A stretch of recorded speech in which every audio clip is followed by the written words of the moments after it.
Hi guys, you are most of welcome in your online channel. मैं पवन कुमार सिंह आपका इस channel में स्वागत करता हूँ। Today we are talking about a very interesting chapter.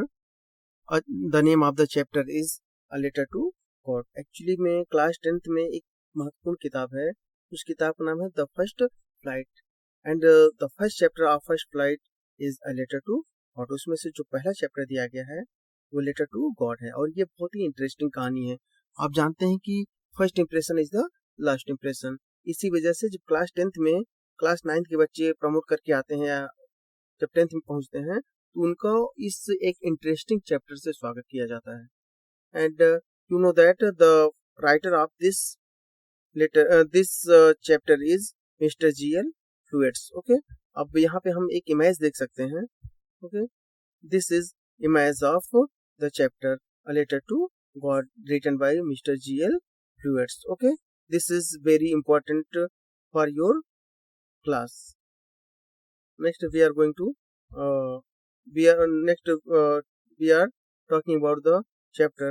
First of all, you should know that before you read, they say faith can move mountains. They say means होता है लोग कहते हैं या ऐसा कहा जाता है। ऐसा कहा जाता है कि फेथ कैन मूव माउंटेन्स, कि विश्वास से पर्वत भी टल सकता है। आप जानते हैं कि विश्वास का भारत में तो ज्यादा ही महत्व है। ऐसा विश्वास किया जाता है कि जब हम किसी डिफिकल्टी में होते हैं तो ईश्वर आते हैं और ईश्वर हम लोगों की मदद करते हैं। वो कभी इंसानों के रूप में आते हैं, कभी पक्षियों के रूप में आते हैं, कभी जानवरों के रूप में आते हैं, कभी साधु के रूप में आते हैं, कभी सन्यासी के रूप में आते हैं। तो this is faith. Okay, we all Indians are very faithfully, but what should we put our faith in? But what should, लेकिन क्या we put our faith in? हमें अपना विश्वास किस में रखना चाहिए, कैसी चीजों में रखना चाहिए, हमारा विश्वास किस प्रकार का होना चाहिए, हमारा विश्वास सच्चा होना चाहिए, या कई बार आप देखते हैं कि आप किसी के ऊपर विश्वास करते हैं कि वो व्यक्ति हमारी मदद करेगा, लेकिन अचानक वो आपको धोखा देता है। तो विश्वास कई बार होता है एक अंधविश्वास होता है। आप उसके गलत और सही को नहीं देखना, आप कंटिन्यू उसका विश्वास करते जा रहे हैं। एक अंधविश्वास हो गया। एक वास्तविक विश्वास होता है, एक काल्पनिक विश्वास होता है, और एक होता है संशय विश्वास। मीन्स विश्वास तो है लेकिन उसमें संशय भी है। तो इस प्रकार से विश्वास कई प्रकार का हो सकता है। Okay, this is the question this story delicately poses. इस चैप्टर में भी एक प्रश्न उठता है, यह कहानी जो है किस प्रकार से डेलिकेसी प्रोसेस करती है, आगे किस प्रकार से बढ़ती है। तो यहाँ पे हमको भी इस चैप्टर के बारे में थोड़ा सा देखना पड़ेगा। हम देखते हैं यहाँ से हमारा जो चैप्टर स्टार्ट होता है। Lencho is a farmer. First of all you should know that who is Lencho. Lencho is a farmer. He was the hero of the chapter, means he was the chief character of this story. Okay, तो Lencho is a farmer. Lencho एक किसान है।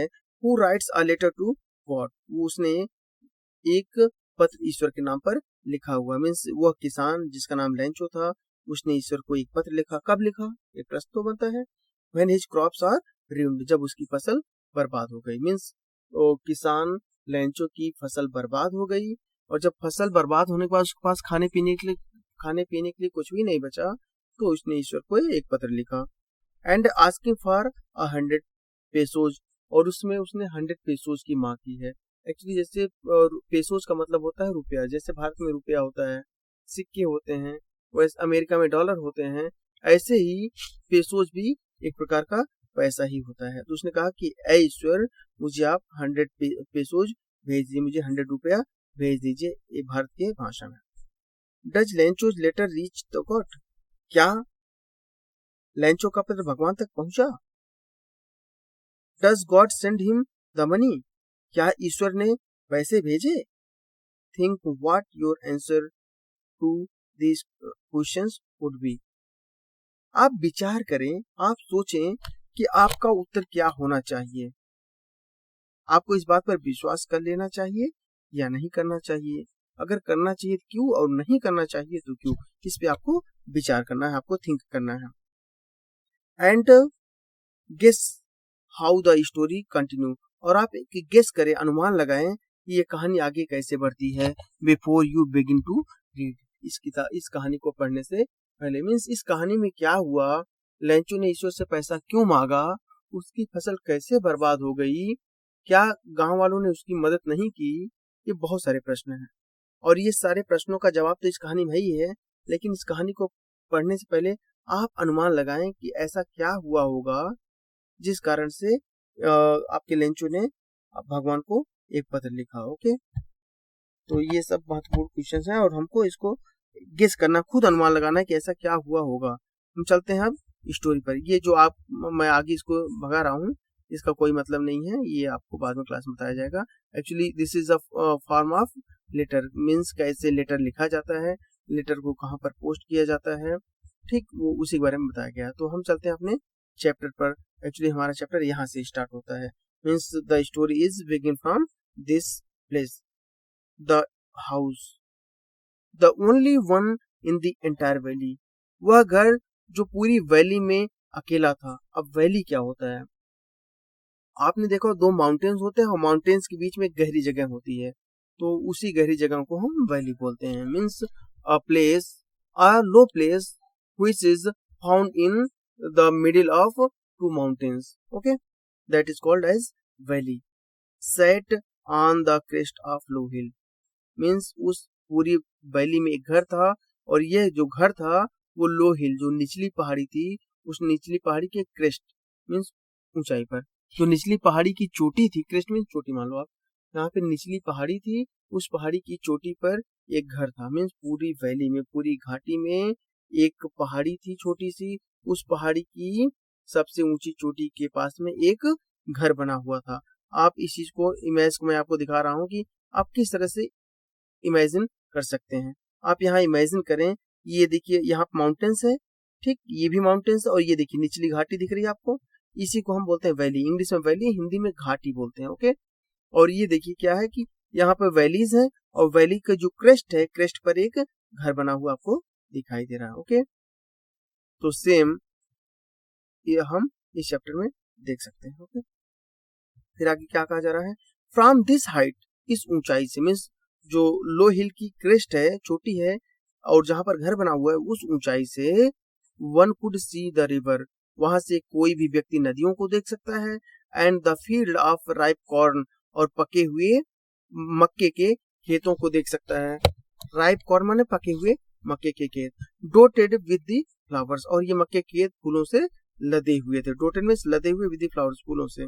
That always promised a good harvest, और ये फसलें जो लगी हुई थी, जिनमें फूल लदे हुए थे, उनसे ये प्रॉमिस किया जा सकता था, मीन्स उनसे ये उम्मीद थी, इससे हमको अ गुड हार्वेस्ट, एक अच्छी फसल प्राप्त होगी। मीन्स जब आप मेहनत करते हैं, जैसे मीन्स आप 9th में, अभी 10th में जा रहे हैं, जब आप 9th में थे, आप एग्जाम देने गए होंगे, तो अपने माँ बाप के पैर छू के गए होंगे और उनसे कहे होंगे कि माता पिताजी आप चिंता ना करें, हमारा रिजल्ट अच्छा ही आएगा। तो आपने उनसे प्रॉमिस किया होगा कि रिजल्ट हमारा अच्छा आएगा। कई लोगों ने तो ये प्रॉमिस किया होगा कि हम पहली रैंक लाएंगे। तो ऐसे ही इन फसलों को देख करके ये उम्मीद की जा सकती थी कि अब यहाँ से जो फसल पैदा होगी वो बहुत अच्छी फसल पैदा होगी। The only thing the earth needed was a downpour or at least a shower। उस समय सब कुछ सही चल रहा था, सिर्फ वर्षा नहीं हो रही थी। तो जब वर्षा नहीं हो रही थी तो उसमें क्या था, only thing the earth needed, उस समय पृथ्वी को एकमात्र चीज की जरूरत थी, was a downpour। वो चीज क्या थी, या तो घनघोर वर्षा थी, downpour मीन्स घनघोर वर्षा, ज्यादा वर्षा, या तो घनघोर वर्षा की जरूरत थी, और at least a shower, या कम से कम एक शॉवर की, शॉवर मीन्स हल्की फुल्की वर्षा, या जिसको हम फुहारा बोलते हैं। तो बताया कि उस समय सब कुछ सही चल रहा था, फसल भी अच्छी थी, सिर्फ पृथ्वी पर उसमें बरसात की जरूरत थी, और बरसात में भी ज्यादा बरसात की जरूरत थी। और ऐसा माना गया अगर ज्यादा बरसात नहीं हो रही है, कम से कम थोड़ी बहुत बरसात तो हो ही जाए, जिससे खेतों में सिंचाई करने की आवश्यकता ना पड़े और फसलें और ज्यादा अच्छी पैदा हो सकें। Through out the morning Lencho, who knew his fields intimately, means वो लेंचो जो पूरी रात में, यहाँ मॉर्निंग का मतलब है कि रात भर सोचने के बाद सुबह तक, मीन्स वो जब चारपाई पर लेटता था रात में, तो सुबह तक सोचता था कि यार अब बारिश हो नहीं रही है, कैसे होगा फसलों के लिए, समथिंग। तो who knew his fields ultimately, वो अपने खेतों को बहुत अच्छी तरीके से, इंटीमेटली मैंने बहुत अच्छी तरीके से जानना, वो अपने खेतों को बहुत अच्छी तरीके से जानता था कि हमारे खेत को किस चीज की जरूरत है, हमें वर्षा की जरूरत है या उर्वरक की जरूरत है या और दवाइयों की जरूरत है या सिंचाई की जरूरत है, गुड़ाई की जरूरत है। मीन्स वो अपने खेतों की हर जरूरतों को अच्छी तरीके से जानता था। He knew what is the need of our fields या my fields had done nothing, वो कुछ भी नहीं कर सकता था। मीन्स उसको पता था कि मेरे खेतों को पानी की जरूरत है, सिंचाई की जरूरत है, लेकिन वो कुछ कर नहीं सकता था क्योंकि बरसात उसके बस में तो है नहीं।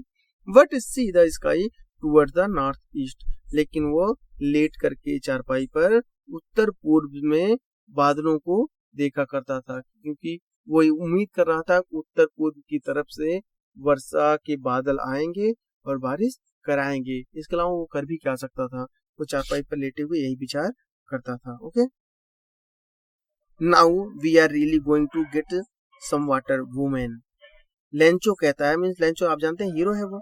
लेंचो कहता है किससे, वुमेन, वुमेन मीन्स वाइफ से, अपनी वाइफ से, यहाँ पे औरत का मतलब अपनी वाइफ से लगाया गया है। Means Lencho said to his wife, now we are really going to get some water, वास्तव में अब वर्षा होने वाली है और वर्षा होने से हमें बहुत सारा पानी मिलने वाला है या कुछ पानी मिलने वाला है। The women who was preparing supper replied yes, the women means the wife of Lencho who was preparing supper, जो कि सपर को बना रही थी, मीन्स भोजन को प्रिपरेरिंग तैयार कर रही थी, रिप्लाइड उसने जवाब दिया, यस हाँ, गॉड विलिंग, अगर ईश्वर की इच्छा हुई तो हमें अवश्य वर्षा मिलेगी या पानी मिल जाएगा। The older boys were working in the field, जो उसके बड़े बच्चे थे वो बड़े बच्चे खेतों में काम कर रहे थे, while the smaller ones were playing near the house, और जो छोटे छोटे बच्चे थे वो सब घर के पास में ही खेल रहे थे। Until the woman called to them all, और वो तब तक खेल रहे थे और खेतों में काम कर रहे थे जब तक कि उनकी माँ ने उन्हें खाने के लिए नहीं बुला लिया और कहा क्या, कम फॉर डिनर, ऐ मेरे प्यारे बच्चों आप लोग भोजन करने के लिए चले आए। It was during the meal, और ये भोजन का समय जब चल रहा था, means it was during the meal, भोजन करने के दौरान, that just as okay, next paragraph पे, लेंचो हैड प्रेडिक्टेड, भोजन करने के दौरान जैसा कि पहले लेंचो ने प्रेडिक्ट किया था, लेंचो ने भविष्यवाणी की थी, किस बात की भविष्यवाणी, वर्षा होने की भविष्यवाणी।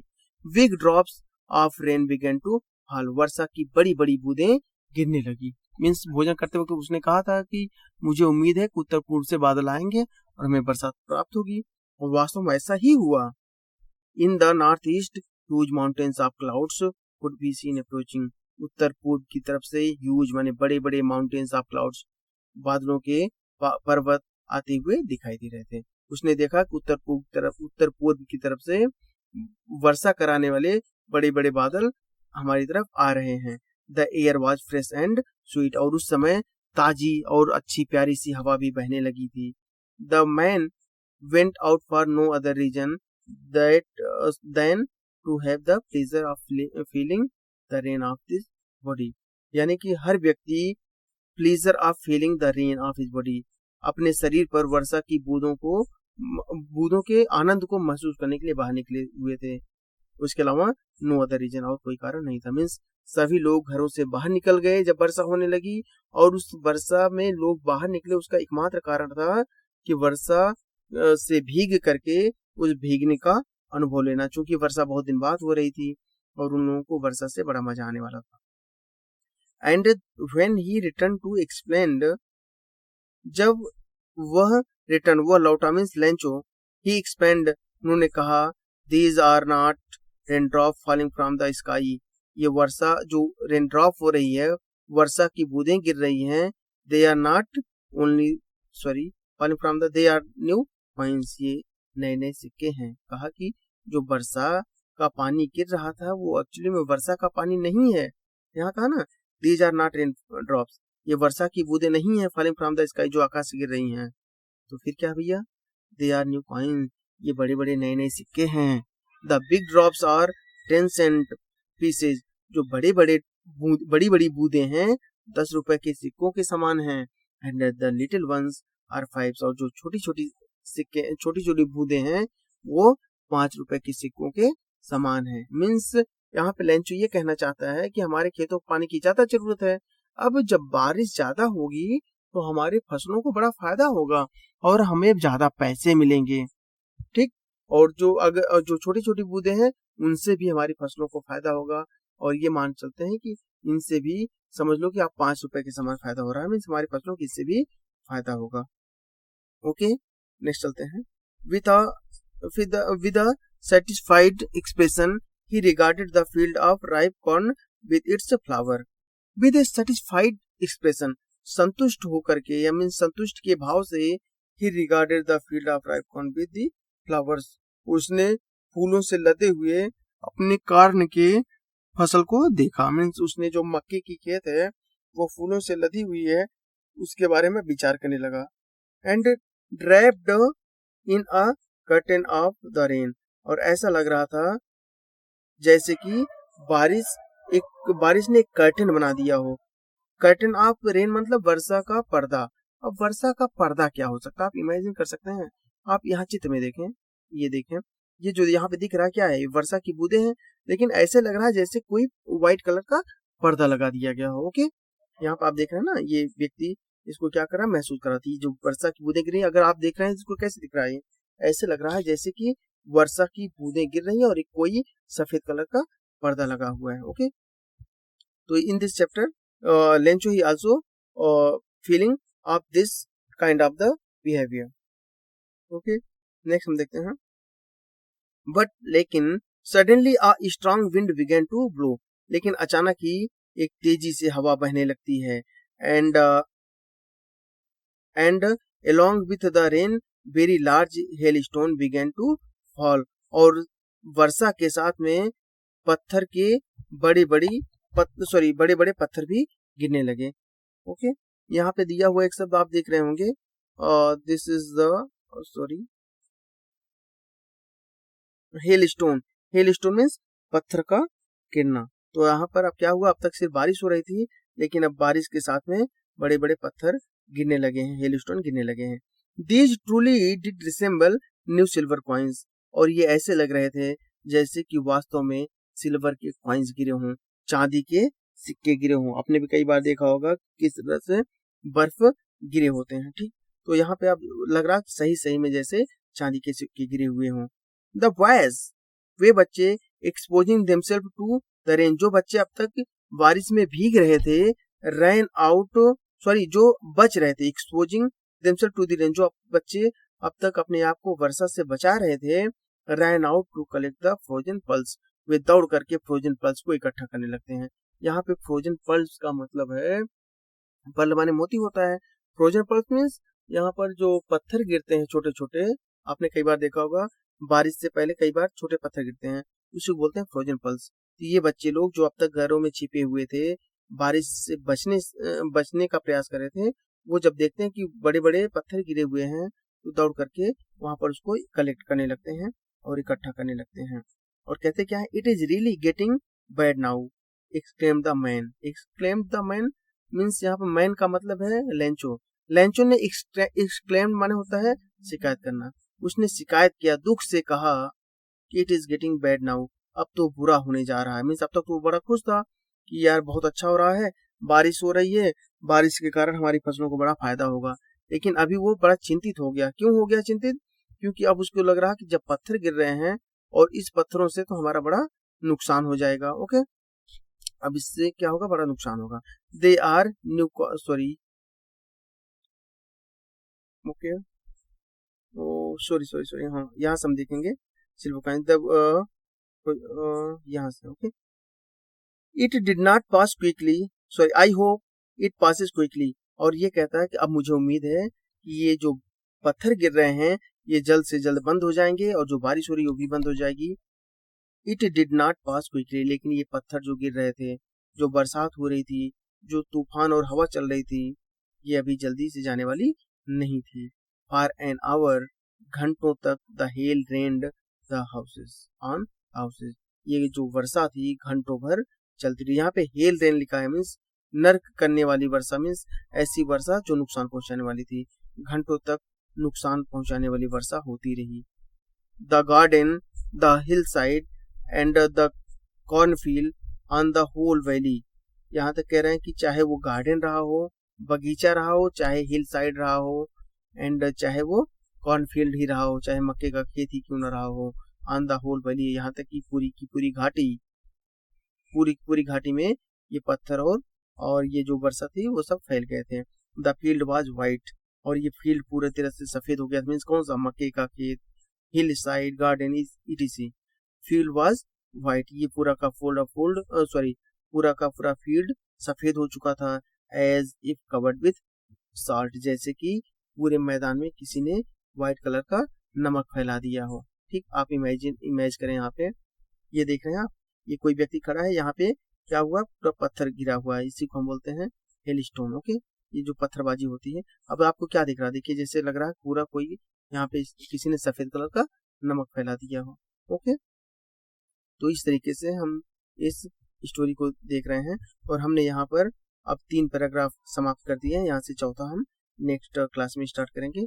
ठीक है, तो बच्चों, हमने उम्मीद की होगी कि आपको पसंद आया होगा, और मेरे प्यारे बच्चों, आप इसको और बच्चों तक फैलाएं और खुद इसको 2 से 3 बार देखें, जिससे आप इससे आसानी से गेन कर सकें। Thank you guys, thank you.